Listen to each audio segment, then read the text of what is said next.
Les scientifiques que vous entendrez ont vécu ces phénomènes étranges. Aujourd'hui, ces mystères sont encore inexpliqués.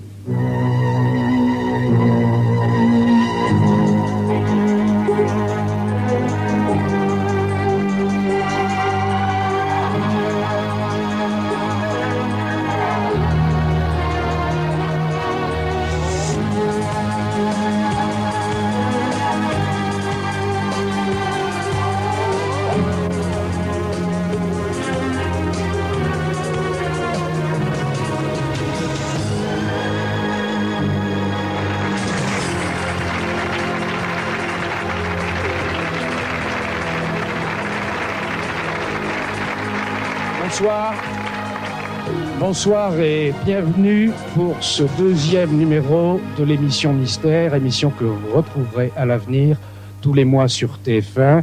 Je vous remercie d'avoir été très nombreux à apprécier notre première émission, c'était au début du mois de juillet. TF1 a donc décidé de continuer.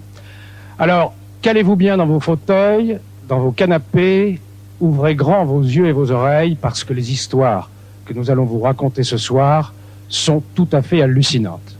Et quand j'emploie ce mot, je ne veux pas dire, bien sûr, qu'il s'agisse d'hallucinations. Bien au contraire, ce ne sont que des histoires vraies, authentiques, vérifiées, même s'il s'agit de faits qui demeurent inexpliqués. Alors, ce soir, 4 cas, 4 mystères. Les voici. Un ovni, un objet volant non identifié, en France, en 80, dans le ciel de Provence, c'est une première mondiale. C'est une affaire d'OVNI qui laisse toute la communauté scientifique internationale très très perplexe. Deuxièmement, un certain nombre de voyages aux portes de la mort. Tous ceux qui ont fait ce voyage racontent la même expérience. Qu'y avait-il au bout de ce tunnel? Où sont-ils allés? Mystère.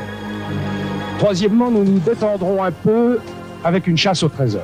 Nous rejoindrons les chasseurs de trésors qui, depuis des dizaines d'années, cherche à retrouver l'origine des milliards du fameux abbé Saunière, l'abbé de Rennes-le-Château, qui est mort en emportant son secret dans la tombe. Enfin, quatrième et dernier mystère, le destin absolument exemplaire, fabuleux, de Marthe Robin. Marthe Robin, la stigmatisée de la Drôme, une sainte déjà pour certains. Marthe Robin qui a passé 50 ans de sa vie sans manger, sans boire, ni dormir. Voilà donc les 4 mystères que nous proposons ce soir à votre curiosité, à commencer donc bien sûr par cette affaire de Trans en Provence. Je vous le disais, cet ovni est en quelque sorte une première mondiale. Il a amené les savants qui ont étudié ce dossier, qui est l'un des dossiers les plus importants jamais recensés sur ces affaires de ce genre, il les a amenés à se poser des questions absolument extraordinaires.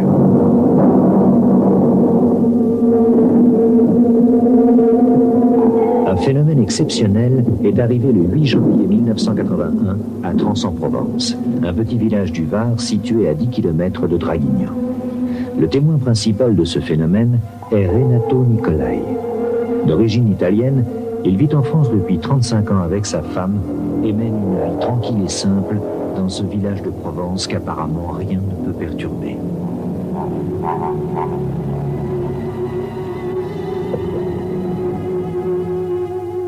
Et pourtant, c'est ici que s'est produit un événement étrange que les scientifiques ne peuvent toujours pas expliquer.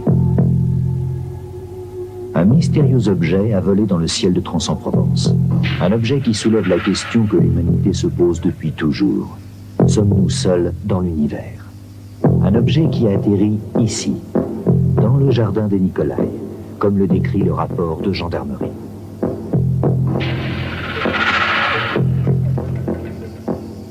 « 8 janvier 1981, 17h. Renato Nicolai bricole tranquillement. Quand soudain,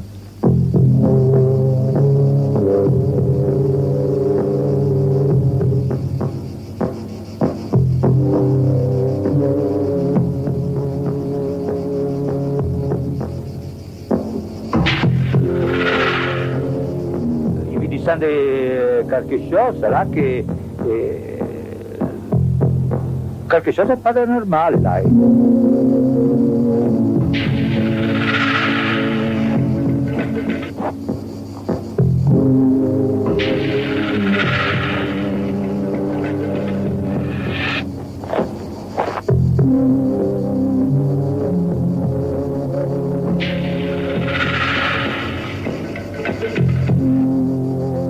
approcher, que j'ai vu justement un engin per terra, un engin là, environ 3 mètres, 3 mètres 50 là, sur 1 mètre 50 d'altura là.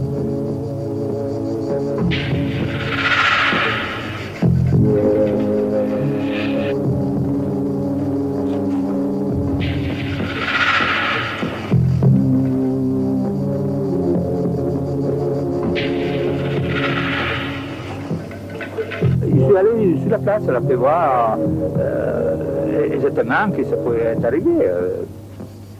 A-t-il rêvé? Est-il devenu fou? A-t-il eu une hallucination? Renato Nicolai s'inquiète. Mais soudain, il voit. La preuve qu'il n'est pas fou est là, marquée sur le sol comme une empreinte. Que s'est-il passé?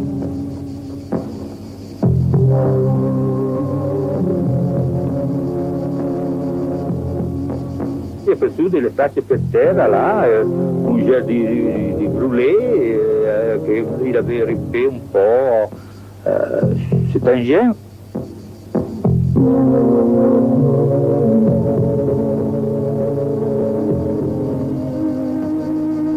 Quand mon mari m'a raconté ça, enfin, je croyais, j'ai dit, ça va pas, je sais pas ce qui lui passe ce soir. Je le voyais pas bien.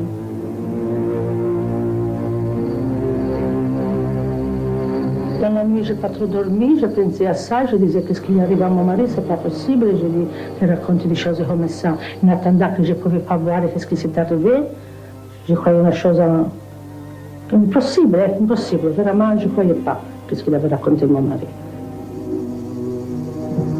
Après le matin, en me levant, que je veux, avec mes yeux, je dis quand même, il avait raison, mon mari, il y avait quelque chose, vraiment. Il y avait quand même des empreintes bien importantes, bien grandes. Si vous voyez qu'il s'était passé quelque chose vraiment. C'est là que je suis partie chez Madame Amorin, à la voisine, elle est de chez moi, et je racontais tout ça. Madame Amorin est venue vite avec moi. Monsieur Nicolai est un monsieur qui est excessivement sensé, très discret, et qui ne racontera pas des histoires pour se faire mousser. C'est pour ça qu'on peut croire ce qu'il dit. Il avait l'air d'avoir un peu peur, d'avoir eu un peu peur de ce qu'il avait vu. Et c'est à ce moment-là que je lui ai demandé s'il voulait que j'appelle les gendarmes, parce que ça me paraissait normal. Et j'ai téléphoné tout de suite, parce qu'on n'avait pas de téléphone. Immédiatement, les gendarmes se sont rendus sur place. Car même quand il s'agit d'OVNI, c'est la gendarmerie, en accord avec le Centre national d'études spatiales, qui doit dresser le premier procès-verbal. Et s'il y a lieu, prendre des mesures, des photographies et des échantillons selon des directives très précises. Et on la prend où, ça?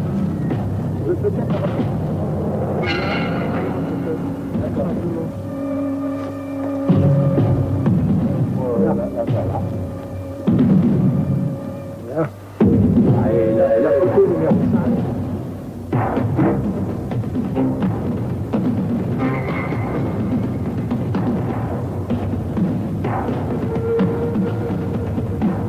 Ce qui nous a décidé à intervenir précisément sur donc le cas Trans-en-Provence, c'est qu'il y avait une très bonne cohérence entre le témoignage et la trace qui était donc constatée au sol.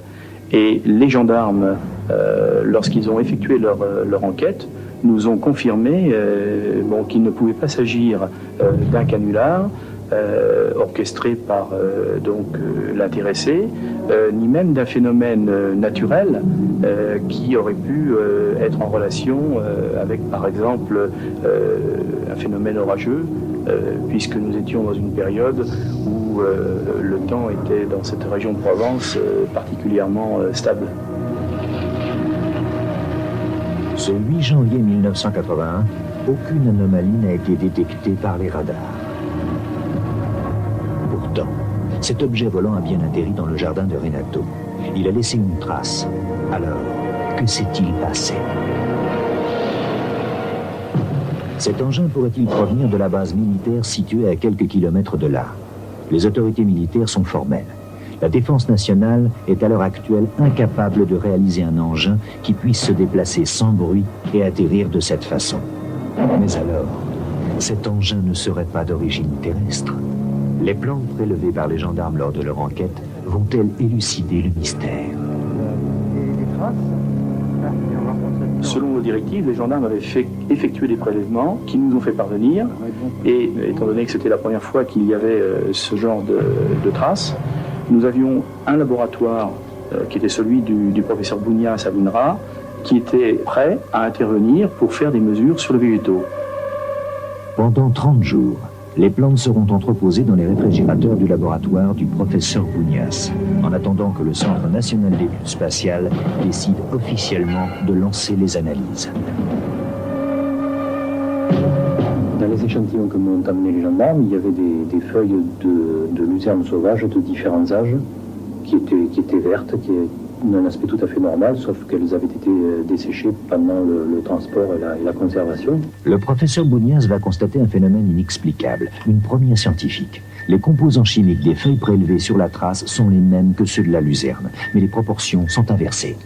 Les premiers éléments recueillis au niveau des analyses nous ont montré qu'effectivement il y avait des effets tout à fait particuliers qui ressortaient en ce qui concernait le sol.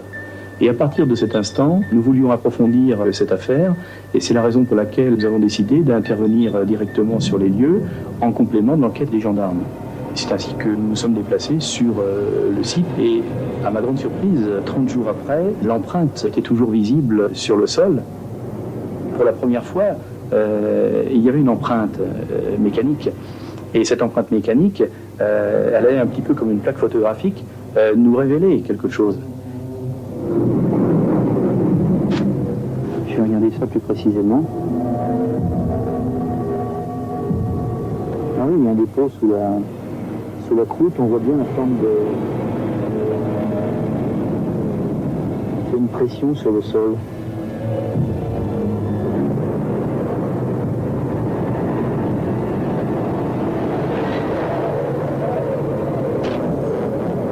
Nous sommes confrontés à un mystère qui est celui d'un objet qui est venu atterrir très précisément dans cet endroit et qui demeure aujourd'hui encore pour nous une énigme dans la mesure où nous n'avons pas la capacité de pouvoir concevoir et réaliser de tels engins.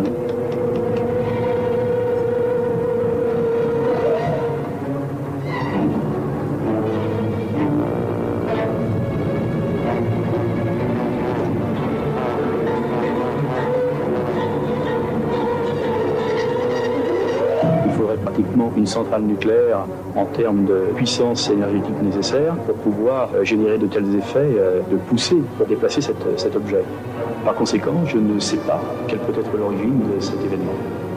10 ans après, Renato Nicolai et sa femme ne savent toujours pas ce qui a atterri dans leur jardin. Ils espèrent une réponse que les scientifiques n'ont toujours pas pu leur donner. Je crois que globalement, l'idée fait progressivement son chemin, qu'après tout, il existerait peut-être dans l'univers d'autres civilisations qui pourraient, pourquoi pas, nous rendre visite.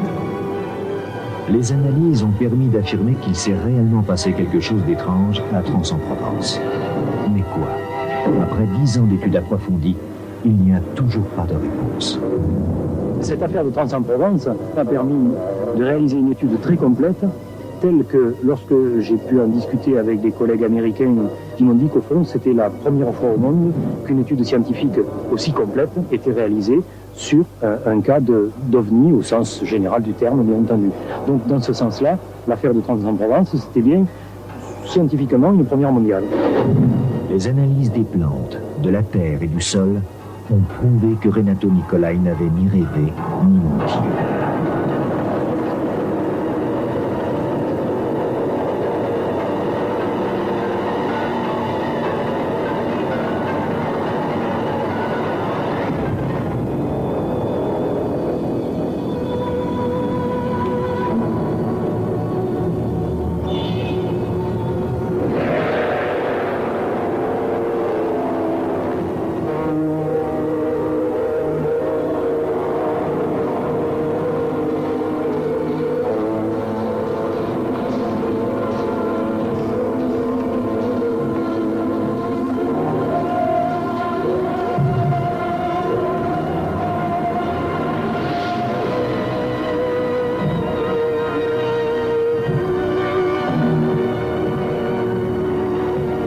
cet engin que Renato a vu le 8 janvier 1981. Le mystère reste entier. Quand je vous disais qu'il s'agissait d'une première mondiale, vous voyez que je n'exagérais pas. Première mondiale tellement importante qu'à son propos, des hommes de science très très sérieux n'hésitent pas à se poser la question des questions.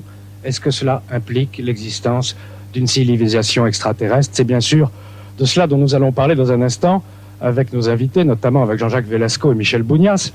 Mais je voudrais d'abord que Renato Nicolai, le témoin, le Français qui a vu l'OVNI et qui est naturellement des nôtres ce soir, nous dise, avec un peu plus de 10 ans de recul, ce qu'il pense de tout ça aujourd'hui.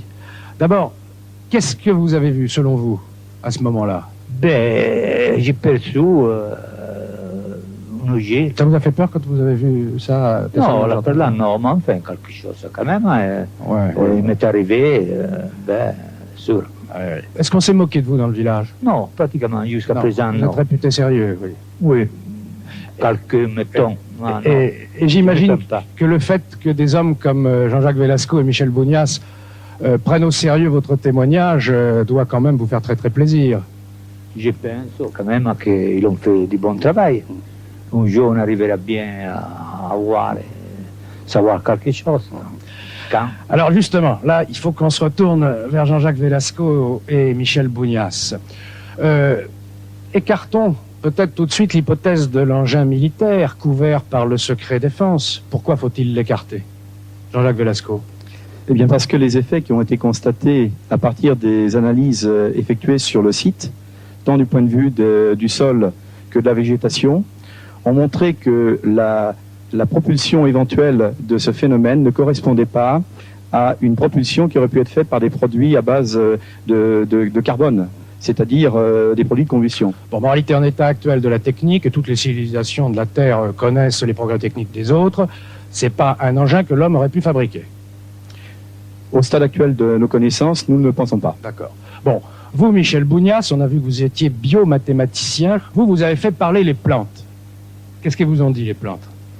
Bien, les plantes m'ont dit qu'effectivement, Renato Nicolai avait vu quelque chose à l'endroit qu'il avait indiqué et que cet objet bizarre, qui est donc le sujet de notre préoccupation ce soir, a effectivement transformé le métabolisme, c'est-à-dire la façon dont les molécules des plantes s'organisent pour faire vivre ces braves végétaux. Et ces transformations ont été suffisamment importantes pour être toujours visibles près d'un mois après le passage de l'OVNI, et elles étaient en revanche complètement effacées 2 ans après, lorsque nous avons fait des analyses de contrôle. Donc, en résumé, il s'est bien passé quelque chose qui a laissé des traces physiologiques. Je vous comprends, mais est-ce que vous voulez dire que ce que vous avez constaté comme transformation dans les plantes, l'homme n'est pas capable de le refaire expérimentalement en laboratoire? Alors ça, jamais de la vie, vous ne me ferez dire pareille chose, mais effectivement, il nous faudrait certainement des siècles pour essayer toutes les combinaisons possibles de facteurs susceptibles d'agir sur des végétaux, donc pour réussir une modélisation parfaite. Ce qui signifie en même temps que si quelqu'un avait voulu faire un canular et organiser des traumatismes sur les végétaux qui créent un effet comme celui-là, il aurait fallu de très très longues années d'études et de recherche. Bon, alors on a 2 pistes. Une piste qui concerne l'engin en lui-même et une autre piste qui concerne les traumatismes qu'il a fait subir aux plantes à l'environnement de son lieu d'atterrissage. Mais dites-moi, Jean-Jacques Velasco, pourquoi vous n'osez pas aller carrément plus loin? C'est pas l'homme qui peut avoir construit cet engin, et les effets qu'il a fait sur les plantes ne peuvent pas avoir été faits par l'homme. Alors je sais bien, dans le film qu'on vient de voir, vous dites peut-être une autre planète. Il faut peut-être franchir le pas, non? Non, nous ne pouvons pas aujourd'hui, au stade actuel, affirmer qu'il puisse y avoir un quelconque rapport, ni une preuve avancée entre les phénomènes de cette nature et une éventuelle visite d'extraterrestres sur notre planète. Simplement, cette affaire montre qu'il existe des phénomènes physiques parfaitement cernés, et c'était le cas, sur lesquels nous avons pu mettre en évidence des aspects tout à fait particuliers, mais nous ne pouvons pas malheureusement interpréter globalement cette affaire. Nous pouvons peut-être sur certains éléments apporter des interprétations, mais pas globalement. Et je voudrais juste dire un mot sur... Il y a un saut que le scientifique que vous êtes hésite à faire, quoi. Michel Bougnas, oui. Lorsque vous parliez tout à l'heure des organismes militaires, par exemple, qui auraient pu réaliser un engin se propulsant autrement que classiquement, pour ma part, je ne me hasarderais pas à dire qu'il est totalement impossible que quelque part sur la Terre, une organisation quelconque soit capable d'expérimenter quelque chose que les militaires ne font pas. Je crois que ça, c'est encore un autre aspect de la question. Donc, il me paraît hasardeux aussi de dire qu'il est impossible que cet objet vienne de la Terre. Ah, on avance. Dites-moi, on disait que Trans était une première mondiale, notamment à cause de ce qu'a constaté Michel Bougnas. Est-ce qu'il y a dans les dossiers recensés d'objets volants non identifiés, mais les vrais, pas les supercheries ni les hallucinations, est-ce qu'il y a d'autres faits aussi troublants, aussi importants que Trans en Provence? Est-ce qu'il y en a en France? Alors en France, le résultat de l'enquête de Trans en Provence est quand même l'aboutissement d'un travail qui a été mené depuis 1977 par le Centre national d'études spatiales, qui a mis en place cette structure au Centre spatial de Toulouse pour étudier les phénomènes qui étaient rapportés par des témoins, des observateurs, qui pouvaient se rendre dans les brigades de gendarmerie ou dans les commissariats de police pour faire état de phénomènes de toute nature. Et je crois que l'intérêt de cette structure, ça a été d'avoir avec un regard scientifique et d'être indépendant de toute pression telle qu'elle soit, de manière à pouvoir recenser les phénomènes et apporter, en tant qu'expert, une opinion sur ces événements. Est-ce que l'avenir proche pourra nous dire vraiment ce que c'était que l'OVNI de Renato?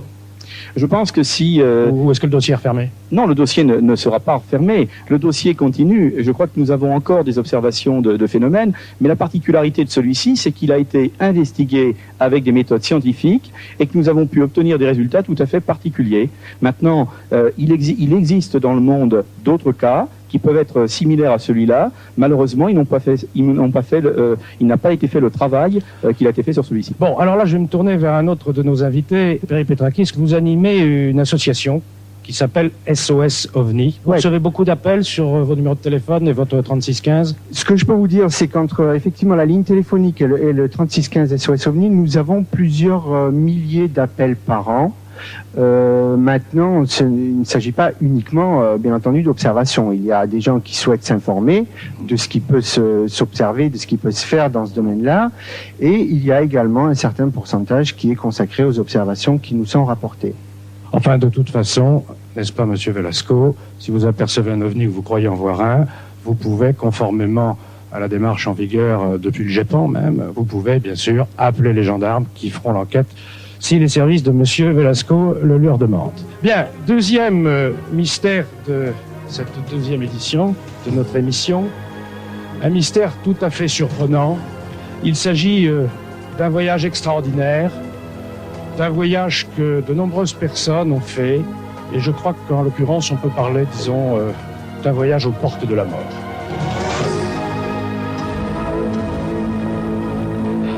Nous sommes le 20 octobre 1980 dans la banlieue parisienne. Monsieur et Madame Bianchi viennent de dîner avec des amis au restaurant. Ils vont raccompagner Pascal, un ami de leur fils, qui habite près de chez eux.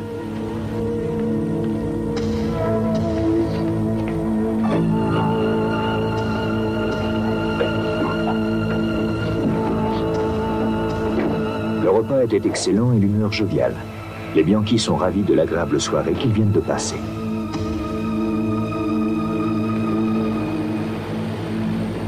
Il a plu quelques heures auparavant et M. Bianchi conduit prudemment, car la chaussée à certains endroits est encore glissante. Et tout à coup, c'est la catastrophe.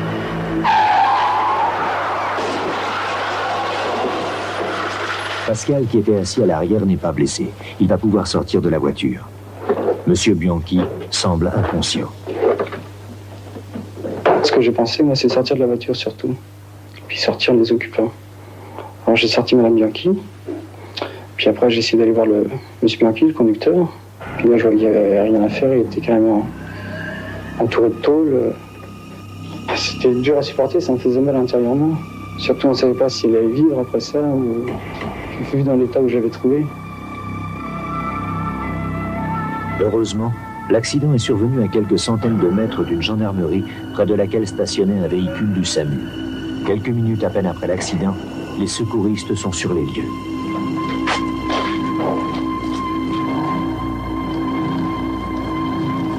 Madame Bianchi semble gravement blessée et Pascal est très inquiet. Bougez les jambes. Allez, il faut un peu, on peut réagir un peu. Bougez cette main, on peut réagir un peu. Tout le temps après, il y a le SAMU, les pompiers, les gendarmes qui sont arrivés. Madame Bianchi a parlé un petit peu. Puis c'était très vite en fin de compte. Hein. J'ai pas eu le temps de voir l'état dans lequel elle était. Ouvrez les yeux. Madame Bianchi est emmenée en ambulance et c'est sur le chemin de l'hôpital qu'elle va vivre une expérience extraordinaire. Un voyage fantastique. Serrez-moi la main là. Serrez-moi la main.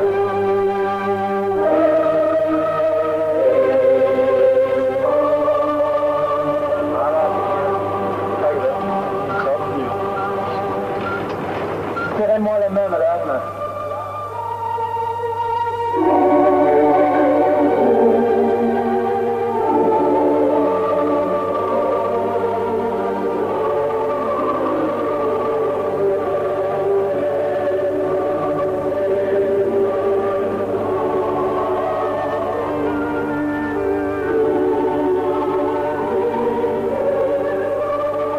Il y avait une grande clarté, mais pas une lumière telle qu'on l'entend au point de vue lampe, éclairage, etc.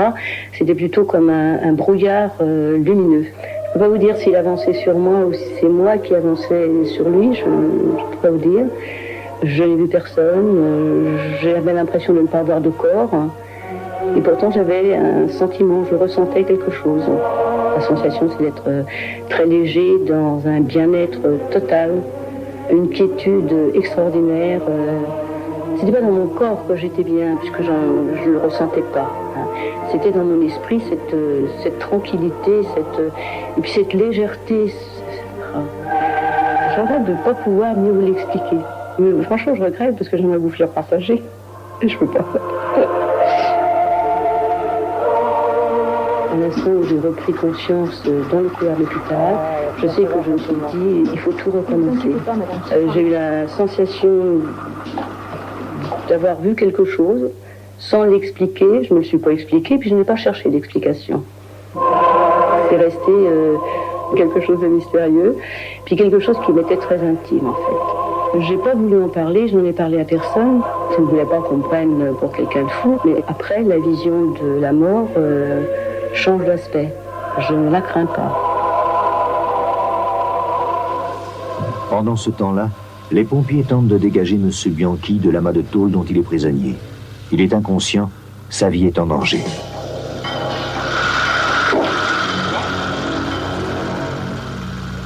Et pourtant, lui aussi est en train de vivre une chose merveilleuse. Quel est ce brouillard lumineux vers lequel il semble s'avancer? Il ne ressent plus aucune douleur. Il glisse calmement vers cette lumière qui l'attire.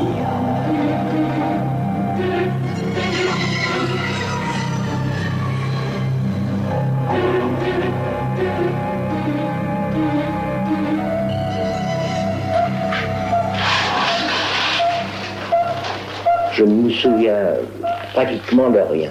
J'ai dû avoir un coma, une perte de connaissance, je ne sais pas, je ne suis pas assez qualifié pour en parler, mais c'est à ce moment-là seulement, que je me suis senti très bien. Ensuite, quand on m'a emmené à l'hôpital, j'avais l'impression de voler au-dessus des gens. Je voyais quelqu'un qu'on opérait, mais je ne pouvais pas dire que c'était moi. Ça a duré, je ne sais pas, disons 15-20 secondes de voir toutes ces personnes autour de cette personne que je n'ai pas reconnue en fait. Je me suis évadé, disons, pratiquement du corps pour partir. J'étais très très bien. Alors, je me voyais dans un tunnel, dans une grande voûte, quelque chose comme ça. La sensation, c'est comme les parachutistes qui ont les jambes et les bras écartés. Et je volais vers une espèce de lumière intense, diffuse et complète. Et je me sentais bien, bien, bien. Je me sentais léger et je me sentais très, très bien. Parce que je pensais que ce bout de tunnel allait m'amener voir mon fils que j'avais perdu il y a quelque temps. Et je pensais que j'allais vers lui. Et, mais je vous assure, on est très, très, très, très, très bien. Sincèrement, j'ai pas l'impression d'avoir rêvé.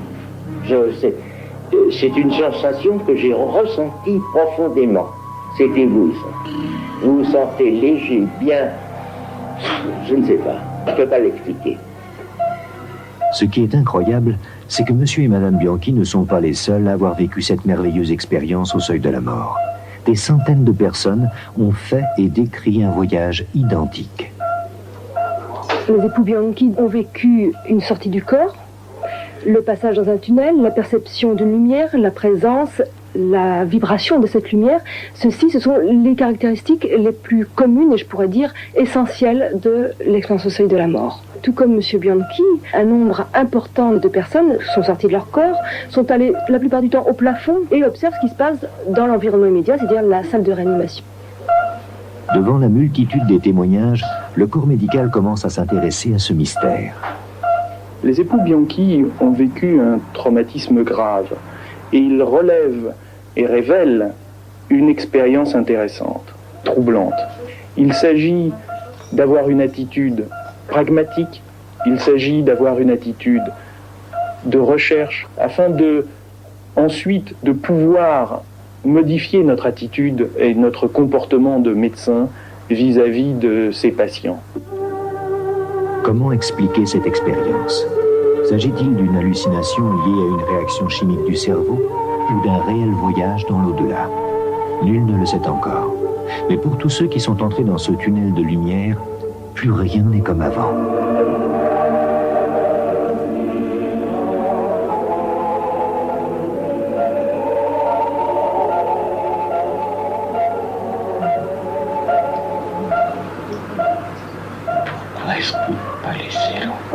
Au moment où je me suis réveillé, j'étais donc en réanimation. Je n'étais pas tellement content en fait. Et j'ai même dit, je crois que c'était la surveillance, j'ai dit vous auriez dû me laisser où j'étais tellement bien que vous auriez dû me laisser où j'étais.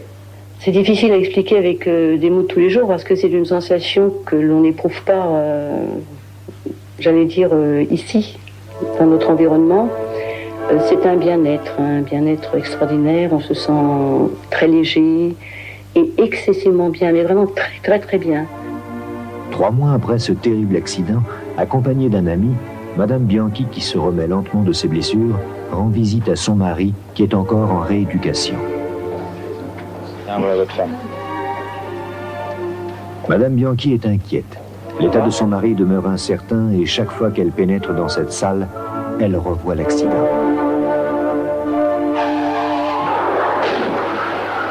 Vous êtes sûr que ça va? Vous voulez pas vous asseoir? Non, non, c'est surtout pour lui que je m'inquiète. Monsieur Bianchi souffre de multiples fractures et la rééducation est difficile. David, mon mari, a été opéré plusieurs fois, donc j'allais le voir régulièrement à la maison de rééducation.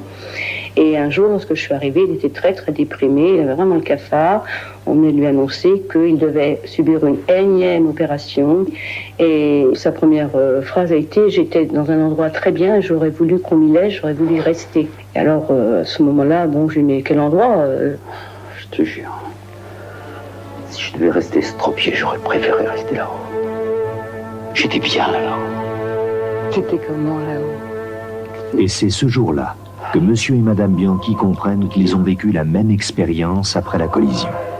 Avec émerveillement, ils vont se raconter les détails de ce périple étrange qui leur a laissé un souvenir éblouissant. Ouais, une lumière. Elle m'a dit, mais effectivement, moi aussi j'ai eu le même truc, c'était une espèce de grande voûte. Alors on est resté 1 heure en fait à parler, à palabrer là-dessus, mais on a raconté l'histoire à personne parce que les gens vont dire, celui-là, il faut l'emmener en Asie, c'est pas facile.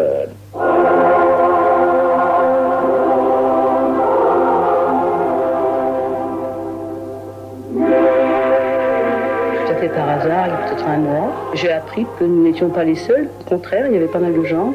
Et que ce sentiment, ces sensations que je croyais qui nous étaient très très personnelles et qui ne nous appartenaient qu'à nous, en fait, étaient partagées par beaucoup de gens. Et qu'à ce moment-là, ce n'était plus dévoiler quelque chose d'intime que d'en parler, puisqu'en fait, ça concernait pas mal de personnes. J'ai l'impression d'avoir fait un voyage qui arrivait aux limites, mais je me suis passée de l'autre côté. Mais si la mort c'est ça, je signe demain.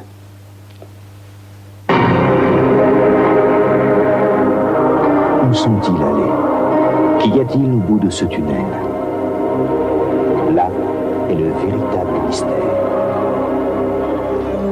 Madame Bianchi, naturellement, est avec nous. Vous venez de nous dire, j'ai eu l'impression d'aller jusqu'à une certaine limite, de ne pas aller au-delà. Certaines personnes qui ont vécu ces expériences de mort imminente, comme on dit, disent je suis déjà mort une fois. Vous, ça n'est pas votre cas. Mais est-ce que vous vous souvenez si vous êtes revenu en quelque sorte de votre plein gré, volontairement, ou est-ce qu'on vous l'a imposé? Comment ça s'est passé ce moment précis? Comment ça s'est passé? Disons que cette lumière vers laquelle j'allais ou qui venait vers moi, parce que je ne sais toujours pas, je ne l'ai pas atteinte vraiment. Et au moment où j'allais l'atteindre, ça s'est arrêté et j'étais sur un lit d'hôpital. D'un seul coup, comme ça s'est arrêté. Je n'ai pas l'impression qu'on m'y ait forcé, qu'on m'ait remis sur terre. Enfin, je n'aime pas dire tellement ça sur terre parce qu'on a l'air de dire que j'étais ailleurs. Et je sais pas, je me suis réveillée d'un seul coup. J'arrivais à cette lumière, mais j'y suis pas arrivée. J'étais tout près. Quand vous en parlez, vous avez l'air de regretter. Le regretter, non, faut pas dire ça, parce que, c'est-à-dire la curiosité, j'aurais bien voulu savoir, parce que quand je dis à la fin, si c'est ça, je signe tout de suite, il y a le si qui met tout en question, il y a le si qui veut dire peut-être beaucoup de choses, et de choses que j'ignore. Vous savez, j'extrapole pas, je ne raconte pas l'histoire. Qu'y a-t-il derrière? Je ne sais pas. Et je ne veux pas le chercher, c'est pas mon problème. Et puis, quand on revient, je crois qu'il y a la vie dans laquelle on est, et que c'est peut-être ce qui est le plus important. Merci Madame Bianchi, je reviendrai vous voir tout à l'heure. À côté de vous, d'autres personnes qui ont vécu de ces expériences de mort imminente. Vous, je crois, est-ce que c'était pareil pour vous que pour Madame Bianchi? Pas tout à fait, c'était plus fort encore. Vous êtes allé plus loin? Pas tout à fait, mais je peux pas l'expliquer, C'est très difficile d'en parler. D'ailleurs, tous ceux qui ont fait ce voyage butent contre l'obstacle des mots, car les mots sont impropres à rendre compte de l'expérience qu'ils ont vécue. À côté de nous, donc, Evelyne Sarah Mercier. Evelyne Sarah Mercier est anthropologue de formation. Et un jour, elle a décidé de créer Jans France. Alors, Jans, ça veut dire Association internationale pour l'étude de la mort imminente. Et puis, à côté de nous aussi, le docteur Maurice Abilène, que nous avons invité parce qu'il a été l'un des premiers à créer en milieu hospitalier ce que l'on appelle un service d'accompagnement des mourants. Maurice Abilène? Oui, moi je crois tout à fait que ces expériences-là nous donnent une idée, je dirais pas un peu nouvelle, mais quand même, de l'instant de la mort. On avait, comme vous dites, auparavant le sentiment que il y avait le moment de la mort, l'arrêt. D'ailleurs, dans l'histoire de la médecine, le moment de la mort a changé. L'arrêt du cœur, l'arrêt du souffle, l'arrêt du cerveau, etc. Mais probablement, ces expériences-là nous montrent que, au moins pour les gens qui les ont vécues, et pour probablement une quantité de morts, la mort s'étale sur un certain temps. Et on entre dans la mort. Probablement, et plusieurs fois dans l'émission, le mot a été prononcé, il y a une sorte de point de non-retour. Et quand on est passé au-delà, on est mort, effectivement. Et la personne, bien sûr, n'en est revenue. Et personne n'en est revenu à ce moment-là. Evelyne Sarah Mercier, votre association, enfin sous votre direction, sera bientôt publiée à la mi-octobre, un livre qui s'appelle La mort transfigurée. C'est un ouvrage collectif auquel ont participé de nombreux 18 chercheurs en France. Il y a une petite querelle à propos de ces expériences.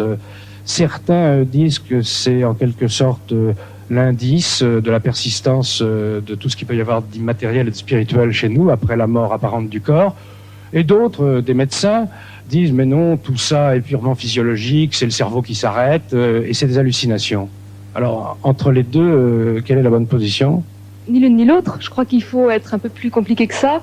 Il y a forcément une partie physiologique. On est des êtres de chair, donc forcément il y a un substrat physiologique, il y a des déclencheurs physiologiques. Ces personnes sont en état de mort imminente, donc il y a un dysfonctionnement. Mais est-ce que c'est vraiment un dysfonctionnement ce qui se passe à ce moment-là? Est-ce que c'est vraiment pathologique? Ça, sûrement pas. Quant à extrapoler à un au-delà, c'est-à-dire à la sortie du corps définitive d'une entité immatérielle comme ça se passe dans CN2, c'est une autre paire de manches. Nous sommes au milieu, si vous voulez. Je voulais dire un mot pour aller dans le sens de ce que vous disiez. Je crois que, enfin, pour ma part, j'ai tiré beaucoup d'intérêt de ces expériences-là vis-à-vis de mes malades, des malades dont j'avais en charge, et qui étaient aux confins de la mort. Plusieurs fois, j'ai entendu des malades me dire « j'ai peur de ce qui va arriver, qu'est-ce qui se passe, comment ça se passe ?» Et bon, je ne pouvais pas leur dire je vais vous raconter parce que je sais », mais il m'est arrivé à plusieurs reprises de prendre des exemples et de citer des exemples de NDE en leur disant « écoutez, ces gens qui ont commencé le chemin, on ne disait pas des choses épouvantables et au contraire, et on vient d'entendre un nouveau témoignage ici de ce sentiment de bien-être, alors après tout, pourquoi ne pas retenir ça ?» Quand on écoute ces témoignages, on a envie de se dire Dieu que la mort est douce, Dieu que la mort est belle. Vous vous rendez compte de cette responsabilité à l'égard des tentatives de suicide, par exemple? Mais là, c'est une vue aussi un petit peu simpliste, en fait. Les études américaines ont montré que ceux qui font des tentatives de suicide ont certes, pour une grande part, en tout cas à peu près les mêmes proportions que pour les autres, des NDE lumineuses, parce qu'il ne faut pas oublier qu'il y a des NDE négatives, c'est-à-dire que ça ne se passe pas forcément bien. On a peu de rapports de NDE infernal, mais il en existe quand même. Mais leur message, c'est pas ça. Leur message, c'est que ce qui est important, c'est la vie, c'est de faire ce qu'on a à faire sur Terre, c'est-à-dire d'accomplir sa mission qui peut être toute simple, hein, c'est pas forcément quelque chose de compliqué. On a vu que non seulement ces expériences, bien sûr, sont très traumatisantes, mais que dans bien des cas, ceux qui en sortent sont profondément modifiés, et même modifiés au point, pour certains, pas pour tous, au point d'avoir des facultés, disons, carrément paranormales, des dons de télépathie, de voyance ou autre. Est-ce que c'est fréquent? Alors, c'est vrai que la sensibilité est profondément modifiée après, c'est-à-dire le régime sensoriel, si vous voulez, la façon de sentir les choses, de les voir, etc. C'est peut-être pas le plus important, effectivement, c'est ce qui est le plus spectaculaire. Le plus important, c'est la perte de l'angoisse devant la mort, bien évidemment, la religiosité qui est profondément transformée et la certitude d'une survie. Mais éventuellement aussi des guérisons, une restructuration psychologique, des problèmes qui se résolvent, et puis clairvoyance, clairaudience, télépathie, rêves prémonitoires, des choses comme ça. Madame Bianchi, je voudrais, avant de passer à autre chose, vous poser une dernière question. Quand on a vécu ce que vous avez vécu et quand on voit avec quelle intensité vous en parlez, vous disiez, je resigne. En quoi avez-vous changé?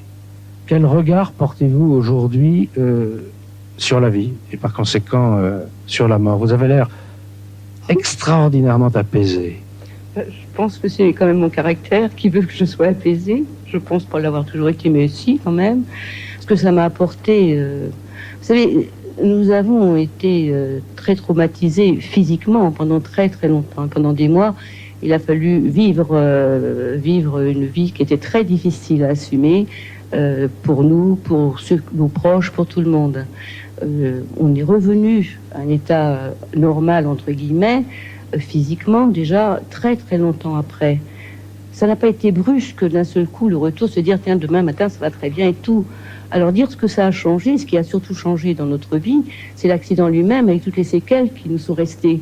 Et ce passage-là, il est dans un coin de notre tête, je dis notre tête parce que mon mari l'a vécu de la même façon, il est dans un coin de notre tête où c'est un petit coin de ciel bleu, tout compte fait, ça... Comment expliquer? Ça fait peut-être du bien de penser, de vouloir croire que ceux que l'on a perdus, que ceux qui nous étaient très chers, sont quelque part, peut-être de l'autre côté de cette lumière, et puis pas trop mal. Et ça, c'est une vue qui nous est particulière. Je vous remercie beaucoup d'avoir accepté de témoigner. Alors, je vous propose dans quelques instants, après la page de publicité, de nous distraire, de prendre un moment de détente, puisque nous allons partir à la chasse au trésor. Enfin, quatrième et dernier mystère de cette émission, le destin absolument exemplaire de Marthe Robin, qui a passé 50 ans de sa vie sans manger, sans boire, ni dormir.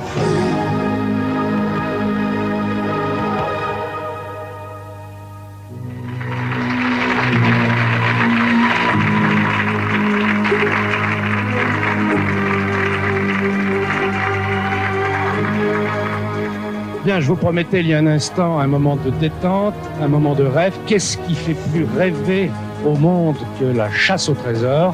C'est ce à quoi nous allons nous livrer maintenant. en rejoignant un charmant village du sud de la France où depuis plusieurs dizaines d'années se livre effectivement une gigantesque chasse au trésor. En voyage et en hélicoptère.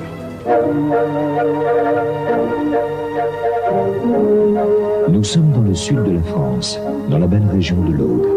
Une région chargée d'histoire, mais aussi de mystère. Car c'est ici que serait caché un fabuleux trésor. Tout a commencé sur cette colline, qu'on nomme la colline envoûtée, et qui surplombe un petit village d'une trentaine d'habitants, à Rennes-le-Château.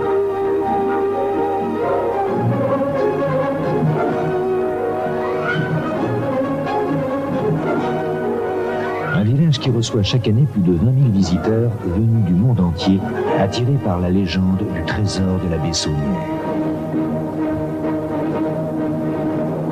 Je suis tout à fait persuadé que la Bessonnière a découvert, sinon un trésor, du moins un magot d'une certaine importance. Je suis persuadé, mais il s'agit d'une conviction intime, je ne peux en aucun cas la démontrer aujourd'hui, qu'il reste quelque chose. Mais ce quelque chose, est-ce que ça provient du trésor de la Bessonnière ou est-ce que ça provient d'un autre dépôt, d'une autre nature? Là est la question. La Bessonnière reste une énigme pour de nombreux historiens. C'est un homme intelligent, volontaire et ambitieux. Mais il n'est qu'un modeste curé de campagne. Il est pauvre et pourtant il a vécu comme un seigneur. C'est en 1885 que Béranger Saunière est nommé curé à Rennes-le-Château. Quand il pénètre dans son église pour la première fois, il est atterré. L'église est en ruine, la voûte s'affaisse, la toiture est délabrée. Pour rénover cette église, il faudrait beaucoup d'argent, et la Bessonnière n'a pas un sou vaillant. Il va donc tout d'abord faire appel au maire de Rennes-le-Château, mais ce sera en vain. Les villageois sont trop pauvres pour financer de tels travaux. La Bessonnière ne se décourage pas. Il va trouver une riche donatrice.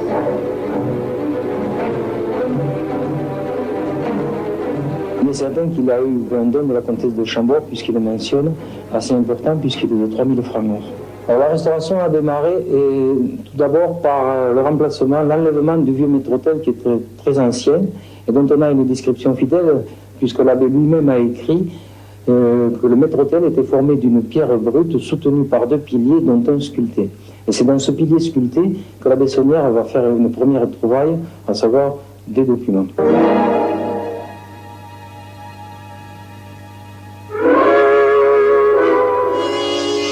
Mon arrière-grand-père disait, un soir, alors qu'il descendait du clocher, alors que les ouvriers étaient partis, qu'ils étaient en train de démolir tout ce qu'il y avait dans l'église, en particulier la vieille chaire, il va voir un objet brillant, un lieu de gravat, et à côté d'un vieux balustre. Alors il s'en approche, et je pense qu'il a dit Macarel Kesako, puisqu'il a vu que c'était effectivement une fiole qui contenait un petit bout de papier à l'intérieur.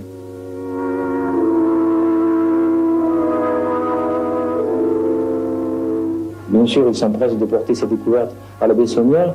Il attend probablement une réponse, mais la Bessonnière le dit évasivement, ce sont certainement des reliques, ça n'a aucune importance. Et à partir de ce jour-là, la Bessonnière donc, ne parlera plus jamais, malgré les quelques approches qu'a essayé de faire mon arrière-grand-père, de cette trouvaille. C'était pour lui des reliques au point final. Mais mon arrière-grand-père n'était pas dupe, je crois, puisqu'il a toujours dit chez nous, c'est grâce à moi que la Bessonnière est devenue riche. C'est-à-dire, donc, c'est à partir de là que la Bessonnière va entamer ses recherches et qu'il va trouver 2 jours plus tard la fameuse dalle dite des chevaliers. La dalle des chevaliers que les maçons vont découvrir est d'époque mérovingienne. Bizarrement, cette dalle qui paraît anodine au premier abord est entièrement sculptée en dessous. Elle semble avoir été posée à l'envers.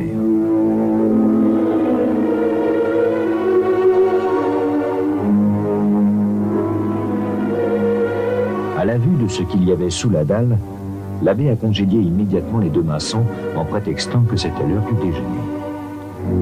Mais ils avaient eu le temps, eux aussi, d'apercevoir sous la dalle un étrange récipient rempli d'objets brillants. Nul ne sait ce que la Bessonnière a trouvé ce jour-là. Mais il est certain qu'à partir de ce moment, les villageois l'ont vu creuser la nuit dans le cimetière, accompagné de sa fidèle gouvernante, Marie Desnardoux. Une nuit, l'abbé va trouver une stèle où est gravée l'épitaphe de l'épouse du seigneur de Rennes-le-Château. Mais cette épitaphe comporte des anomalies étranges.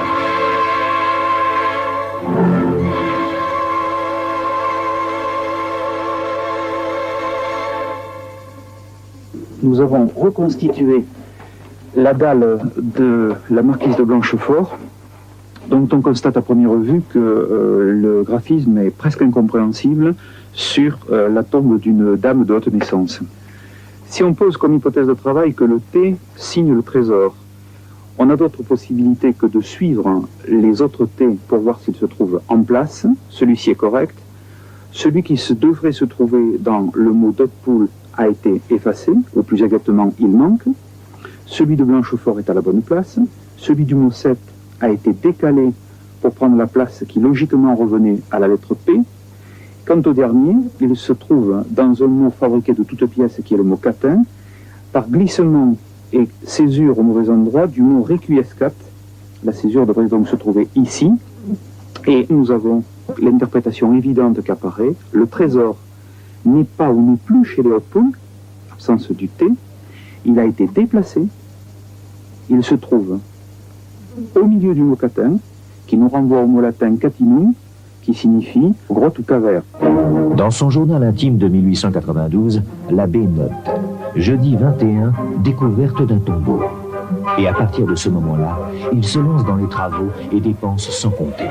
Il achète 6 terrains, fait construire la tour Magdala pour sa bibliothèque, la villa Béthanie où il va résider et recevoir fastueusement de nombreux invités prestigieux. Les repas sont raffinés, l'alcool coule à flot. Il entretient même une relation soutenue avec une des femmes les plus célèbres de l'époque, la cantatrice Emma Calvet. Et bien sûr, l'église est somptueusement restaurée. Comment expliquer que ce modeste curé de campagne va dépenser la somme astronomique de 2,5 milliards de centimes? Marie Denarnaud disait aux habitants de Rennes-le-Château, vous marchez sur de l'or. Et elle disait aussi, avec le trésor de la Bessonnière, on pourrait nourrir le village pendant 100 ans, et encore il en resterait. Et c'est par tous les moyens qu'encore aujourd'hui, on cherche le trésor. Coup, hein. Ça fait du bon boulot. Hein. Là, on est sur un coup super. Là. On ne peut pas vous le dire.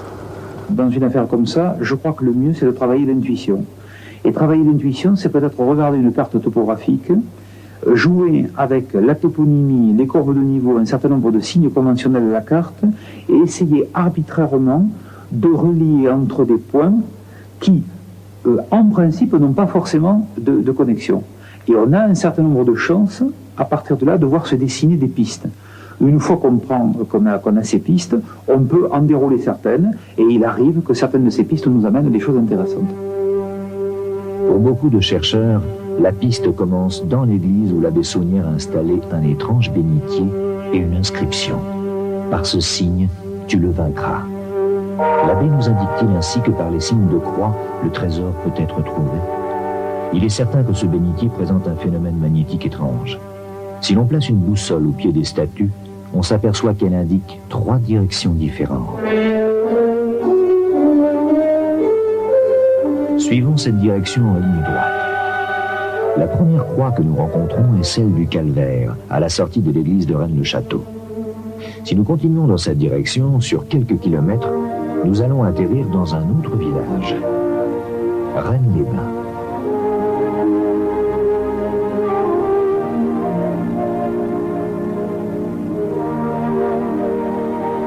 Juste à l'endroit où se trouve le cimetière, précisément sur une tombe qui est marquée bizarrement d'une flèche. Nous avons donc ainsi tracé notre première ligne. Si nous repartons du calvaire de Rennes-le-Château et que nous suivons la même direction en ligne droite, allons-nous trouver sur le chemin une autre croix.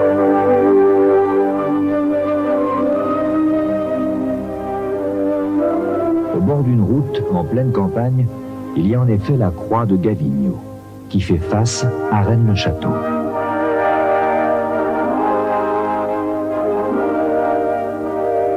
Nous avons donc établi un triangle en reliant les 3 croix.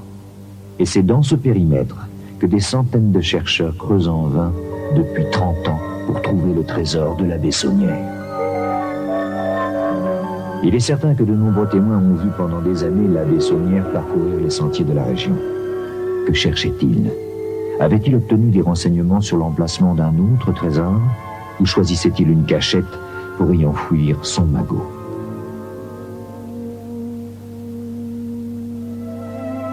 Un des indices qu'on a retenus, c'est que la Bessonnière est allé à Paris faire déchiffrer des parchemins et qu'il est revenu avec une reproduction d'un tableau de Nicolas Poussin, Les Bergers d'Arcadie. Pourquoi a-t-il choisi cette reproduction? Selon certains experts, le fond de ce tableau ressemble étrangement à certaines montagnes de la région.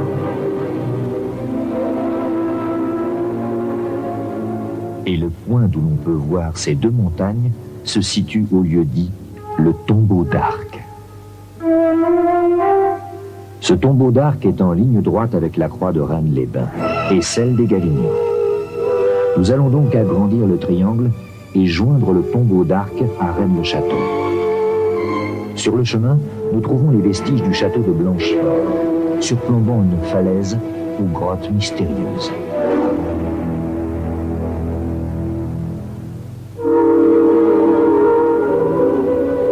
Toujours en ligne droite, à quelques kilomètres devant nous, Rennes-le-Château.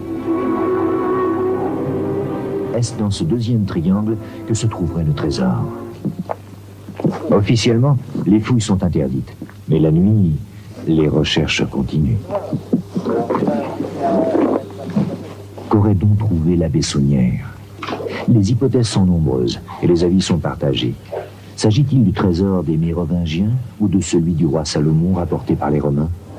D'autres encore pensent que c'est le trésor de la reine Blanche de Castille ou celui des Templiers qui se cache dans ses grottes et ses rivières souterraines. Après 30 ans de recherche, je pense effectivement que ce trésor existe toujours, et s'il existe toujours, il est bien là. Être chercheur, c'est vouloir accéder à la vérité cachée. Donc au moment où vous mettez la main dessus, c'est une joie tellement profonde que vous la gardez pour vous.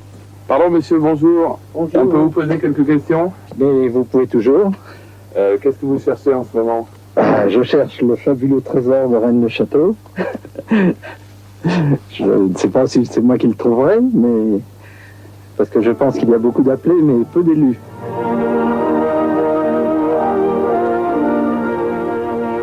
Depuis plus de 30 ans, Rennes-le-Château garde jalousement son secret et le mystère du trésor de la Bessonnière continue de nous faire rêver. Quel homme cet abbé Bessonnière! Les trésors, bien sûr, ça nous fait rêver, ça fait rêver tout le monde, mais vous l'avez vu en regardant ce film, il y a souvent loin du rêve à la réalité, et le chemin qui sépare le rêve de la réalité est parfois semé de nombreuses difficultés. C'est ce que vont d'ailleurs nous confirmer, je dirais, nos chercheurs de trésors. Alors, je les rejoins, nos chercheurs de trésors. Oui, vous l'êtes tous tous les trois un petit peu quand même. Vous, Michel Laflandre, vous êtes collaborateur de Trésor Magazine. Il y a même un magazine qui s'occupe donc de trésors. Aujourd'hui, il y a encore quelque chose à trouver à Rennes-le-Château et dans les environs. Michel Laflandre. C'est à peu près certain.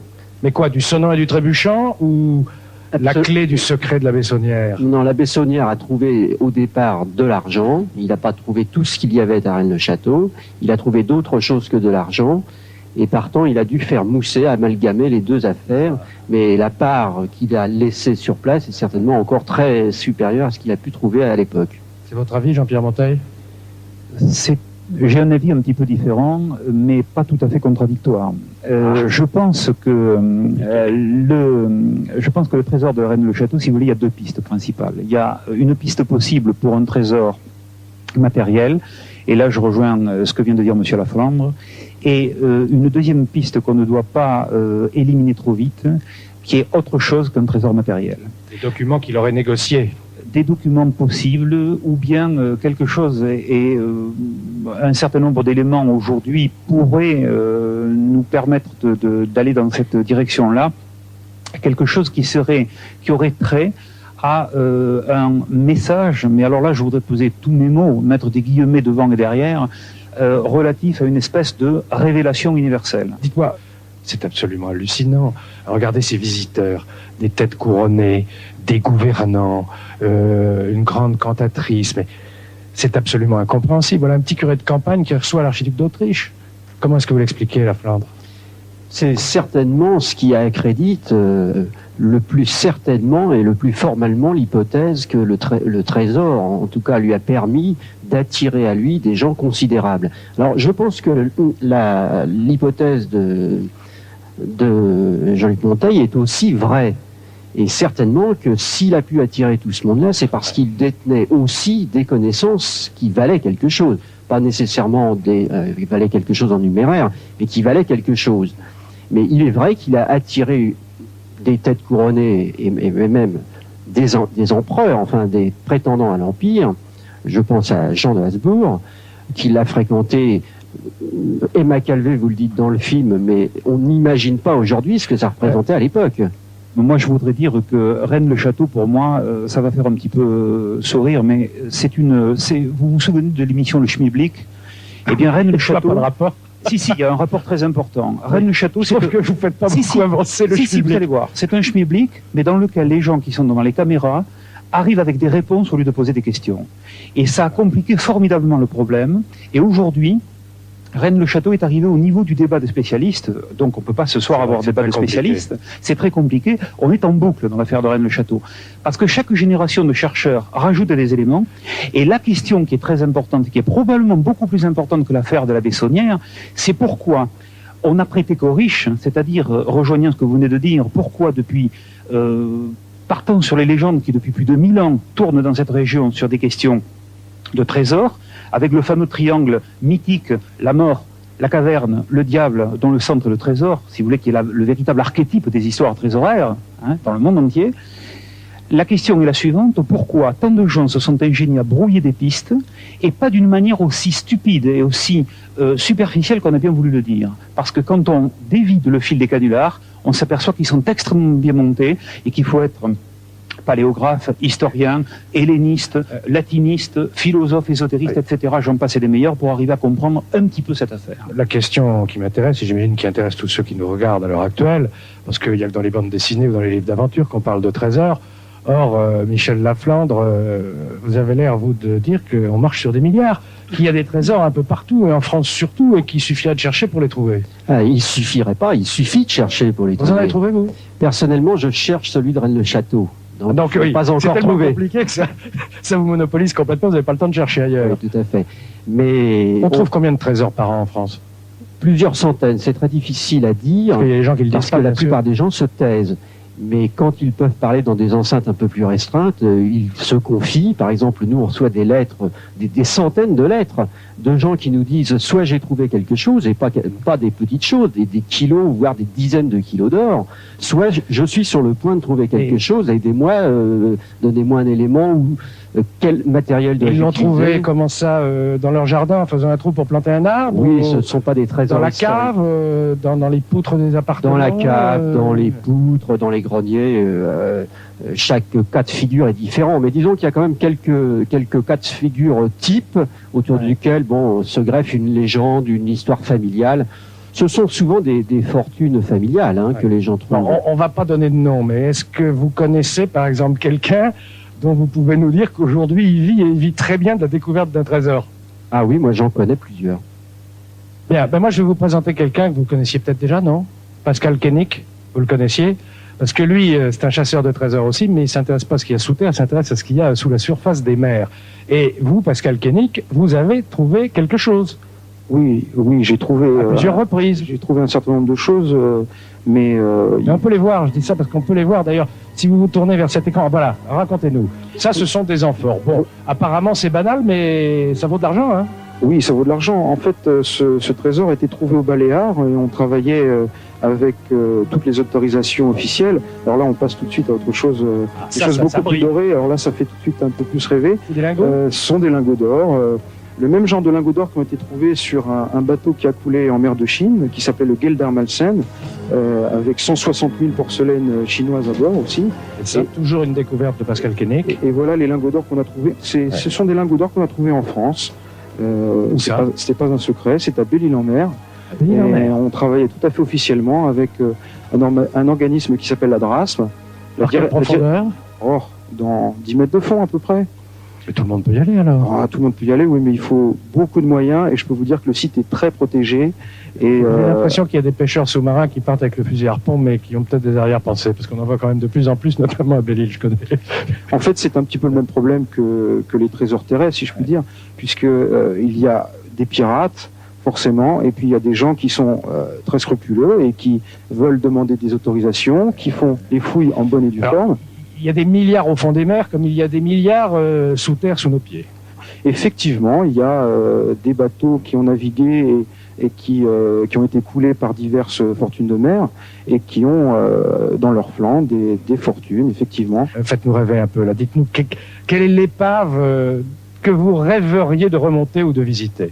Je crois déjà qu'il y a des épaves qui ont été trouvées très récemment, en tout cas dans les années 80, qui ont fait rêver un certain nombre de gens qui ont vécu ces reportages, notamment ce bateau dont je vous parlais, le Geldermalsen. C'est un bateau de la Compagnie des Indes hollandaise qui transportait 160 000 porcelaines chinoises en parfait état, des lingots d'or.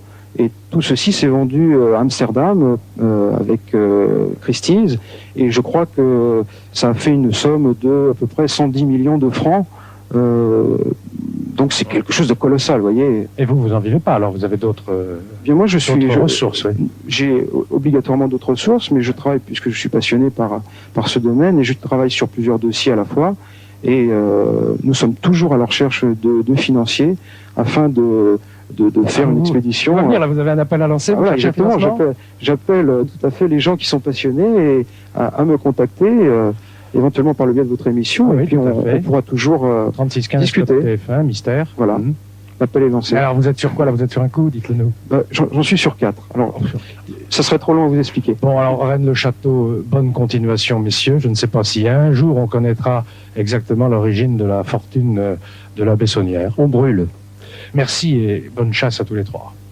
Avant de passer à la 4e et dernière histoire de cette émission, je voudrais revenir sur ce que l'on a appelé le miracle du sarcophage d'Arles-sur-Tech, dont nous avions parlé, que nous avions raconté lors de notre première émission au mois de juillet. Vous avez été très très très nombreux à nous écrire, à nous téléphoner, à nous demander des adresses, des renseignements, etc. Or, il se trouve qu'en ce moment, le sarcophage est vide. Mais l'équipe de Mystère, toute la production, suit l'évolution du sarcophage d'Arles-sur-Tech, et nous serons à même de vous informer dès la prochaine émission. Et j'en profite pour vous signaler l'existence d'une boîte postale, que vous allez voir apparaître sur votre écran. Cette boîte postale peut vous servir pour nous envoyer des histoires extraordinaires, des phénomènes étranges dont vous auriez été les témoins, et les équipes de la production de Mystère vous contacteront et donneront suite, s'il y a lieu bien sûr, à vos communications. Voilà. Maintenant donc, nous allons passer à notre 4e et dernière histoire. Alors là, je vous signale tout de suite que nous allons nous élever en quelque sorte bien au-delà des contingences matérielles de ce bas monde, et cela en évoquant le destin le plus extraordinaire, celui d'une Française, d'une femme qui est morte en 1981 chez nous. Il s'agit du destin hors norme de Marthe Robin. Marthe Robin, une femme qui souleva et soulève encore des polémiques. Une femme qui passionne historiens, médecins et prêtres.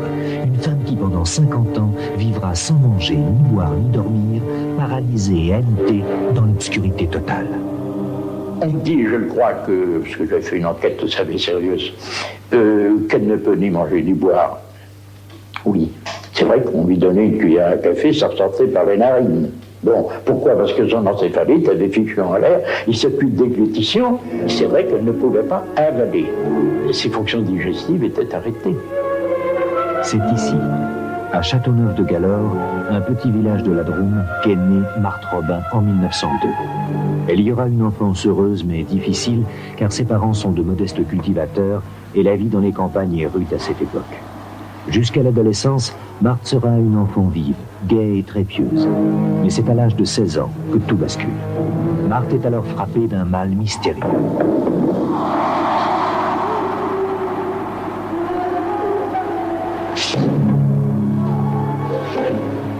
Marthe, je l'ai rencontrée alors que je ne désirais pas la connaître. J'avais entendu parler d'elle, naturellement, mais j'avais une très mauvaise idée sur elle. Je pensais que c'était une sorcière et j'ai toujours détesté les sorcières. Pendant 10 ans, de l'âge de 16 ans à l'âge de 26 ans, Marthe sera tourmentée par des souffrances atroces, au cours desquelles son corps se paralysera progressivement. C'est aussi pendant cette période qu'elle commencera à ne plus pouvoir s'alimenter. Vous devriez remercier Dieu de vous la donner. Tenez, mangez.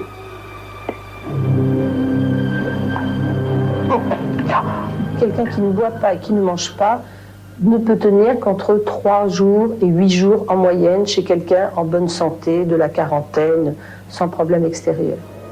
En 1942, d'éminents médecins de Lyon, les professeurs Deschaumes et Ricard, viennent examiner Marthe très en détail. Ils constatent dans leur rapport que Marthe est paralysée, qu'elle est aveugle et que son appareil digestif ne semble pas fonctionner. Ils émettent l'hypothèse qu'elle pourrait souffrir des séquelles de la fièvre typhoïde qui l'avait frappée dans son enfance. Cependant, d'autres médecins n'acceptent pas cette explication. Marthe Robin, elle est tout sauf malade et handicapée. Elle est très intéressante, à nombreux points de vue, mais elle n'est pas malade organiquement. Il y a une chose pourtant que Marthe parvient à avaler, la Sainte Hostie. Ce fut sa seule nourriture pendant 50 ans. Seigneur, je ne suis pas digne de vous recevoir, mais dites seulement une parole et je serai guérie.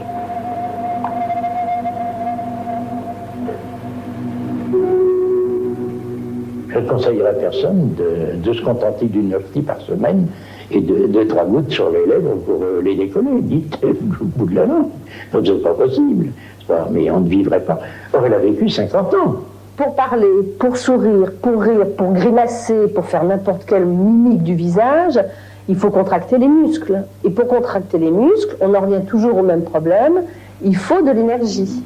Avoir de l'énergie, c'est avoir de la matière première, donc s'alimenter, boire. Comment expliquer ce prodige défiant toutes les lois du corps? Quelle est la raison de ces terribles souffrances? Marthe, elle, donne un sens à sa douleur. Elle sait qu'elle a une mission à remplir auprès des hommes et que Dieu lui a demandé de se sacrifier pour eux. À partir de 16 ans à 26 ans, elle était prise dans une spirale de maux abominables dans lequel elle était de plus en plus paralysée, dans lequel elle ne pouvait plus manger, elle pouvait parler, mais elle finissait par ne n'y voyait plus, ou elle ne supportait plus la lumière, et elle souffrait atrocement. Pendant 50 ans, prisonnière de son mal, Marthe ne sortira plus de sa petite chambre obscure. Ces manifestations sont le reflet d'une lutte et d'une stratégie de lutte contre une angoisse névrotique. Une angoisse névrotique qui se manifeste au plein jour au moment de l'adolescence, à 16 ans. Une angoisse névrotique qui est telle que le seul moyen qu'a Marthe Robin à ce moment-là, c'est la fuite. C'est vers 1930 que commence ce que beaucoup appellent sans réticence un miracle. Chaque vendredi, Marthe revit la passion du Christ. Sur son corps apparaissent les mêmes blessures que celles du Christ sur la croix. Dans de terribles souffrances, du sang s'écoule de ses pieds. De la plaie ouverte sur le flanc gauche et de ses mains percées. Et comme si la couronne d'épines du Christ la blessait, il y a du sang sur son front.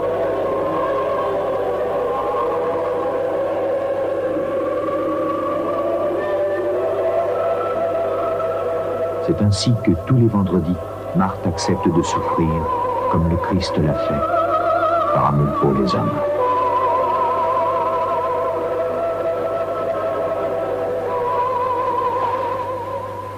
Ça commençait par des maux de tête intenses qui partaient du centre du cerveau, qui s'irradiaient jusqu'au niveau de la calotte crânienne, pendant 1h30 environ. Et j'ai vu plusieurs patients chez elle. Et apparaissaient sur le front des turgescences dermiques, c'était sous-épidermique, comme des veines qui se gonflaient, si vous voulez.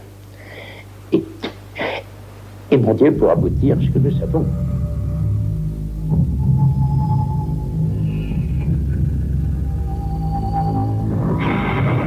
Il y avait d'autres moments terribles dans la vie de Marthe. Des moments où elle semblait lutter contre des forces d'une incroyable violence. Pour elle, ces forces, c'était le diable qui essayait de la posséder. Et chaque semaine, avant de vivre la passion, Marthe se livra à un combat avec le démon.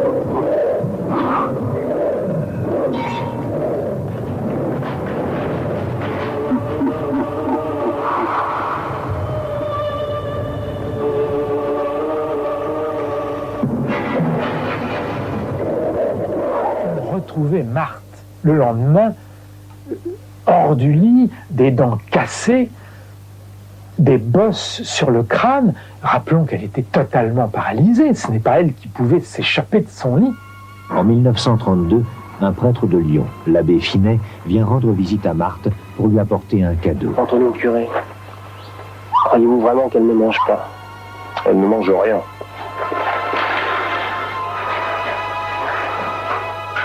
Mon père, vous êtes celui que Dieu m'envoie pour prêcher mes retraitants. C'est vous qui devez venir à Châteauneuf créer le premier foyer de charité.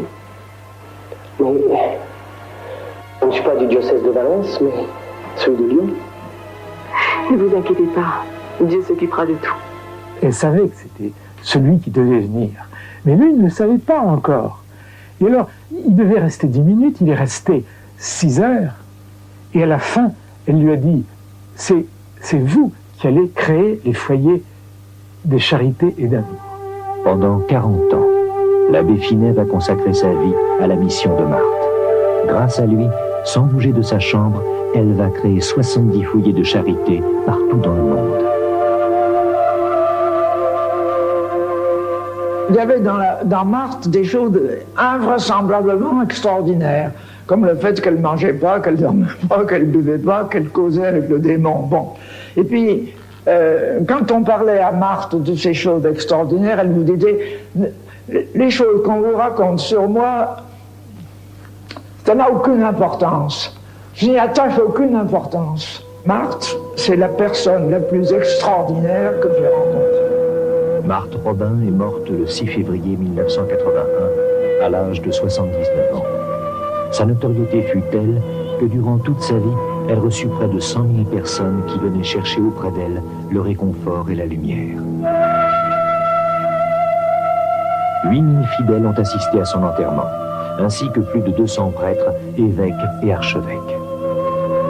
Pour beaucoup, Marthe est une sainte, mais l'Église ne s'est pas encore prononcée à ce sujet.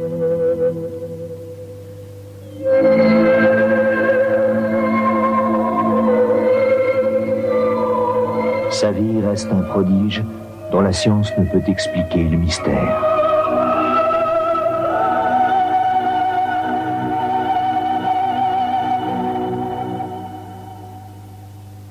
Un prodige dont la science ne peut expliquer le mystère, mais une réalité quand même indéniable, car je crois qu'il faut tout de suite évacuer à propos de Marthe Robin l'hypothèse de la supercherie.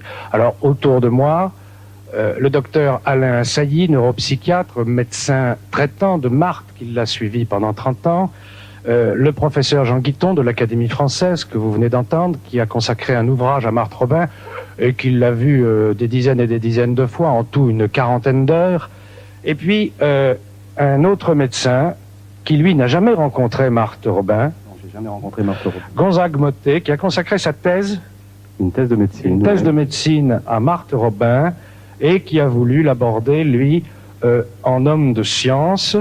Mais vous êtes bien d'accord avec nous tous, il n'y a aucune supercherie dans la vie de Marthe Robin. Je crois que dans la vie de Marthe Robin, le problème ne se pose pas en supercherie ou pas supercherie. Je crois qu'il faut... Non, et je vous pose une question simple. Oui. Quand on dit qu'elle mangeait pas, qu'elle buvait pas, qu'elle dormait pas, oui. Vous êtes d'accord, elle ne trichait pas. Elle n'a pas pu duper des milliers et des milliers de personnes pendant aussi longtemps. Bon, le problème de l'alimentation est un problème difficile, parce que le problème de l'alimentation n'a jamais été concrètement vérifié, médicalement authentifié par une observation sur un très long terme. Il est vrai que probablement, si elle mangeait, ça devait être pas grand-chose. Elle devait manger très peu, comme le font beaucoup de mystiques. Bon. Est-ce qu'elle ne mangeait vraiment absolument rien? Ça, je ne peux pas le dire, je n'en sais Vous rien. n'arrivez pas à y croire, mais un autre docteur en face de vous, le docteur Assailly, je me demande s'il n'était pas prêt à bondir en vous entendant. Pour vous, c'est clair, vous ne pouvez pas l'expliquer non plus. Ah, il faudrait que nous entendions un sujet. C'était un être incarné. Alors, si vous me permettez, en 2 minutes, et je l'ai examiné la première fois en 49. Bon. J'avais fait ma petite enquête. Je crois absolument qu'elle n'a, pendant 50 ans, elle n'a ni mangé ni bu. Pour ce qui était de boire, on lui donnait une cuillère à café d'eau, elle ressortait par les... Et il n'y avait pas de nausée, ressortait par les narines. Alors, c'est vrai que pour dessécher ses lèvres, elle recevait beaucoup. On parlait tout à l'heure de trésor. Eh bien oui, elle a fait partager le trésor qu'elle a trouvé à des milliers et milliers de personnes. Et là, en effet, il ne pouvait pas y avoir de supercherie, vous le pensez bien. Enfin, je veux dire que vous n'avez pas d'explication médicale et personne n'en a. D'explication physiologique. Monsieur, mais je ne fermerai pas complètement. Voilà, je vous cite en 2 mots. Ce qui m'a le plus frappé, bon, c'est que en 53, quand j'ai eu à examiner précisément sa plaie sous ma main gauche, qui saignait terriblement et qui irradiait une chaleur extraordinaire. C'est vraiment extrêmement étrange. La main placée à 20 cm, mais perçoit une chaleur qui n'est pas du tout celle d'un fiévreux. C'est tout à fait autre chose. Alors, au cours de sa passion, au moment du portement de croix, c'était vraiment très émotionnant. Je vous le dis franchement, il n'avait rien d'hystérique, mon cher confrère, parce qu'elle aurait joué la comédie, elle ne la jouait pas. Absolument pas. Il y avait des soupirs, des racements, mais incroyables. Et alors nous étions 4 dans cette toute petite chambre, et j'ai perçu que, ben mon Dieu, elle risquait une syncope. Et j'ai dit au père Finet, mais ça ne va pas. On voyait la tonalité des expressions, n'est-ce pas, qui baissait. Elle me dit, mais nous sommes trop nombreux. Il a ouvert la fenêtre toute grande. Il a ventilé avec une espèce d'instrument qu'il a trouvé sous le lit, n'est-ce pas, pour battre les tapis. Et au bout d'1 minute, on a vu l'intensité qui revenait. À ce moment-là, que me suis-je dit? Eh bien, mais là, tu as la preuve que si elle ne mange pas, elle ne boit pas, elle vit, mais qu'elle a besoin d'air. Mais quand même, je me suis dit, mais enfin, on me dirait aujourd'hui qu'elle vit, qu'elle puise l'azote de l'air, qu'elle transforme en viande. Mais je dirais après tout, pourquoi pas. Mais là, nous sommes très très loin du vrai mystère et du vrai trésor de Marthe. Très loin. Vous, Gonzague Mottet, qui par parenthèse, vous l'avez dit, êtes croyant, oui. Est-ce que ça veut dire que vous refusez, dans cette expérience prodigieuse et étonnante de Marthe, la dimension spirituelle? J'y vois une autre dimension. J'y vois une dimension humaine, personnelle et pulsionnelle. C'est-à-dire, je crois que quand on parle d'hystérie, l'hystérie, c'est quelque chose de négatif. Or, qu'est-ce que c'est si ce n'est une simple névrose? Or, 90% de la population est structurée sur un mode névrotique. Pourquoi un grand mystique ne serait pas névrosé? C'est ce que je suis en train de dire. Ah bon, mais on refuse. Quand on parle d'hystérie, on parle simulation. Voilà. Pour vous, l'hystérie est quelque chose qui est forcément une simulation, une extériorisation. Il va falloir vous donner une autre émission, parce que les 2 médecins, c'est très intéressant, mais si vous commencez à vous opposer... Moi, je voudrais... Écoutez, on ne peut pas tout de même Docteur Assailly, escamoter le noyau mental de l'hystérique, mythomanie. Elle mentait. C'est-à-dire que vous raisonnez au niveau clinique. Si elle était puérile. Vous raisonnez au niveau clinique, alors que je crois que le problème, c'est dans une psychodynamique. C'est-à-dire que si on voit la vie de Marthe... Vous êtes analyste, vous. Bon, écoutez, oui, non, mais je vais vous arrêter, je vais te donner de m'interposer, là. Ça n'est pas une place. Le professeur Guiton... C'est que les psychanalystes, vous permettez, m'apparaissent, moi, être, au fond, des spéléologues de l'inconscient, dont les vues sur les cimes sont un peu limitées. Je ne prétends pas les avoir escaladés. Bon, écoutez, vous poursuivrez tous les deux, parce que ça peut durer très longtemps. Le professeur Jean Guiton, dans son livre sur Marthe Robin, dit quelque chose qui moi, m'a frappé. Il s'interroge sur la nécessité qu'il y aurait en quelque sorte à atteindre un état de délabrement physique dans les fonctions vitales quotidiennes d'adaptation à l'existence pour permettre à la pensée d'atteindre les sommets de la spiritualité. Mais si vous me permettez de parler de Marthe Robin, je vais l'envisager du point de vue qui est le mien, c'est-à-dire du point de vue religieux et du point de vue philosophique et mystique.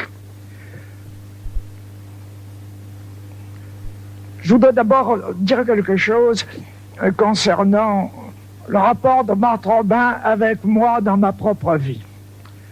Car quand on est arrivé comme moi à la fin de son existence, et je vous rappelle que j'ai 91 ans, par conséquent je suis probablement le plus ancien de toute cette noble assemblée. Certainement. J'ai 91 ans. Et je me demande, à la veille de mourir, quel est l'être, quelle est la personne qui a eu sur moi la plus grande influence au point de vue philosophique, au point de vue intérieur, au point de vue quotidien. Eh bien, je trouve que cette personne s'appelle Marthe Robin. Par conséquent, je l'envisage de ce point de vue-là. Et je vais vous raconter tout de suite quelque chose de très curieux. Un jour, je parlais avec, je ne sais pas si vous le connaissez, le cardinal Danielou, qui était un des plus grands catholiques, si on peut dire, de ce siècle. Et nous nous demandions, Danielou et moi, quelle était la personne la plus extraordinaire du XXe siècle. Et comme Danielou avait avec raison une très grande admiration pour le général de Gaulle, qui voulait même faire canoniser, puisque le général aurait beaucoup plus mérité que Charlemagne d'être canonisé. Et comme Danielou avait une très grande admiration pour le général de Gaulle, je lui disais évidemment, Éminence, c'est le général de Gaulle. Il m'a dit non, non, non. Le général de Gaulle n'est pas du tout la personne la plus extraordinaire du XXe siècle, qui a vu tant de choses. La personne la plus extraordinaire de ce XXe siècle, c'est une femme que vous ne connaissez peut-être pas. Elle s'appelle Marthe Robin. Et je suis persuadé que le cardinal Danielou avait raison. La personne la plus extraordinaire du XXe siècle, c'est Marthe Robin. Un beau jour, elle m'a raconté ce que serait ma vie dans l'avenir. C'est-à-dire qu'elle m'a raconté ma vie à venir. Et tout ce qu'elle m'a dit sur l'avenir de ma vie s'est réalisé. Chaque fois que je lui parlais d'une chose, immédiatement, elle mettait le doigt sur le point essentiel de la chose, et à jamais, n'est-ce pas? Et quand on pense qu'elle a reçu peut-être 50 000 personnes, et qu'à chacune de ces personnes qu'elle recevait, elle donnait un petit mot qui changeait leur vie du tout au tout, on comprendra comment j'ai pu l'admirer. Oui. Justement, professeur, quand vous dites qu'elle a reçu des dizaines de milliers de personnes et que sur certaines de ces personnes, une minute avec Marthe Robin bouleversait la vie. Exactement, eh bien, bouleverser, changer totalement la vie pour toujours. Eh bien, ce que je vous propose, c'est le témoignage de quelqu'un qui aurait dû d'ailleurs être parmi nous ce soir s'il n'avait pas eu un empêchement incontournable. C'est un jeune homme, disons les choses franchement, il était très très riche, milliardaire, il menait une vie de débauche ou de plaisir. Il a vu Marthe Robin 3 minutes. Écoutez-le. Cette rencontre avec Marthe Robin que j'ai faite a été un bouleversement radical de ma vie, puisque j'étais un chef d'entreprise qui exportait des vins de France, et que, je peux dire, avec une vie extrêmement désordonnée, pour ne pas dire plus, enfin appelons-la comme ça, et malheureuse au fond, même si apparemment elle était très amusante. Et le passage dans la chambre de Marthe Robin a été pour moi un changement radical. Elle m'a dit cette phrase: vous savez, à votre âge, vous devriez songer au mariage, au sacerdoce, c'est-à-dire devenir prêtre, ou au célibat consacré. Et je ne m'attendais pas du tout à ce genre de questions, et en même temps, je ne m'attendais pas à la réponse que j'allais faire, parce que je lui ai dit: mais est-ce qu'à 33 ans, on peut songer encore à devenir prêtre? Et elle me dit à ce moment-là une phrase très importante que je n'ai pas très bien compris sur le moment en fait. Elle dit: vous savez, si vous attendez 10 ans, vous allez passer à côté de votre route. Alors je sais maintenant que j'ai une route avec le Seigneur, que j'ai la possibilité de suivre ou de ne pas suivre. Et puis elle a continué en me disant: est-ce que vous voulez prier? Alors j'ai dit oui, ce que je n'avais pas fait depuis X années, plus de 15 ans. Et elle me dit, à ce moment-là, je me suis mis à genoux à côté de son lit. Et elle a commencé à dire un jour: salut Marie, avec Vraiment, c'est la petite fille amoureuse de sa maman et qui le lui dit, qui la câline. Enfin, c'était magnifique. Et à ce moment-là, j'ai été pris une très grande émotion. Je me suis à pleurer toutes les larmes de mon corps. Alors, j'essayais tant bien que mal de dire le Je vous salue Marie avec elle. Et alors, à ce moment-là, j'ai vécu une deuxième expérience spirituelle très forte. Alors, je ne peux pas la décrire en détail, parce que c'est assez difficile à décrire, si ce n'est cette phrase de l'Évangile, quand Jésus rencontre le jeune homme riche, l'Évangile nous dit, Jésus fixa sur lui son regard et il l'aima. Et à ce moment-là, je me suis pris la tête dans les mains, comme ça, je me suis dit, Yves, tu es prêtre. Et pour la première fois de ma vie, j'ai expérimenté une paix et une joie dont je n'avais même pas idée que ça pouvait exister. Voilà, c'est sur ce témoignage bouleversant que nous allons terminer cette émission, cette deuxième émission de Mystère. J'espère qu'elle vous aura autant intéressé que la première, mais avant de vous quitter, je voudrais quand même vous donner une information. Nous avons appris qu'il y avait au Portugal une autre inédite, c'est ainsi que l'on appelle les femmes qui, comme Marthe Robin, ne mangent pas, ne boivent pas et ne dorment pas. Elle s'appelle Marie-Roseline Vera, c'est à Tropico au Portugal, elle a 28 ans et elle ne se nourrit plus depuis 16 ans, et cela, a-t-elle dit, pour obéir au Christ. Voilà, mystère numéro 2 est terminé. Prochain mystère dans un mois sur TF1. Bonne soirée.